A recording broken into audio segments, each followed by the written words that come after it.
السلام عليكم ورحمة الله وبركاته. أنا أماني ودي قناتي يوميات تحدي المشاكل. برحب بكل المشتركين الجداد اللي دخلوا القناة. كل يوم كده بيدخل لي كام مشترك جديد، وبرحب بكل المشتركين القدام وبقول لكل المشتركين يا ريت تاخدوا لفة كده في القناة متنوعة إن شاء الله تعجبكم. في فيديو عن ازاي اوفر 50% من استهلاك الكهرباء، في فيديو ازاي اوفر 50% من استهلاك المية، في فيديو ازاي اوفر 50% من استهلاك الغاز، وهتلاقوا فيها افكار جديدة.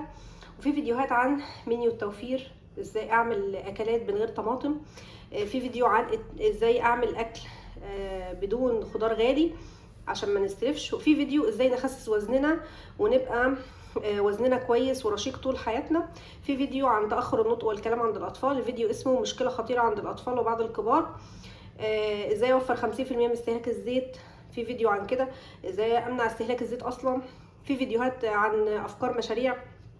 خدوا كده لفه في القناه ان شاء الله هتعجبكم وهتنال اعجابكم.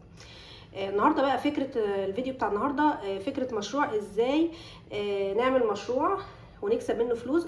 فكره المشروع بتاع النهارده هي التجفيف. طبعا كل سنه وانتم طيبين. الشهر الجاي الصيف هيبدا، والفواكه بقى هتبدا، بتاع فواكه الصيف هتبقى متوفره. فالفكره في ايه؟ هنجيب الفاكهه اللي ينفع تتخزن ونجففها، زي مثلا المشمش نجففه ونعمله مشمشيه، البرقوق نجففه ونعمله قراصيه، التين نجففه ونعمله برضو مجفف، العنب نجففه ونعمله عنب، وهكذا بقى. كل الفاكهه اللي بتتجفف نجففها، او الخضار اللي بيتجفف نجففه زي الملوخيه والنعناع، الحاجات دي اي حاجه متوفره قدامك استغلي فصل الصيف جففيها وممكن تبيعيها. تعملي بقى جروب على الواتس زي ما قلت لكم قبل كده، وتعملي صفحه على الفيس، صفحه على الانستجرام، وتبيعي بقى بيه الحاجات دي، وتخلي السعر اقل شويه من السوق عشان تقدري تشتغلي. وان شاء الله الفكره تنال اعجابكم.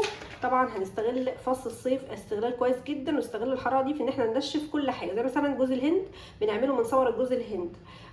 ممكن مثلا التين بننشفه برضو، البصل ننشفه ونعمله بصل بودر، الثوم ننشفه ونعمله بصل توم بودر، الثوم ننشفه ونعمله توم بودر، الفلفل الاحمر اللي هو الالوان ده ننشفه ونعمله بابريكا. كل الحاجات اللي ينفع تجفيفها نجففها ونبيعها. تعملي صفحه بقى على الفيس وعلى الانستجرام وجروب على الواتس، وتحطي عليه كل الناس اللي انت تعرفيهم، اصحابك وقرايبك كده يعني، وتقولي لهم بقى اللي انت هتعملي الحكايه دي، ويحجزوا قبلها. يعني اللي عايز هيقول لك عايز كميه كذا، وتتفقي معاه على ميعاد تكوني خلصتي فيه الكميه، بعدها مثلا بيومين 3، بعدها باسبوع، حسب الكميه اللي هو طالبها. وطبعا بيدفع فلوس الاوردر اللي هو طالبه، وبعدين بقى بتحددي معاه ميعاد ان انت ايه تسلميه الاوردر. بعد كده عندي في فيديوهات كتير بتعلم ازاي اجفف الفاكهه. ان شاء الله هعمل لكم فيديوهات كتير عن الموضوع ده الفتره الجايه لما الفاكهه والخضار اللي بنجففهم ايه يطلعوا.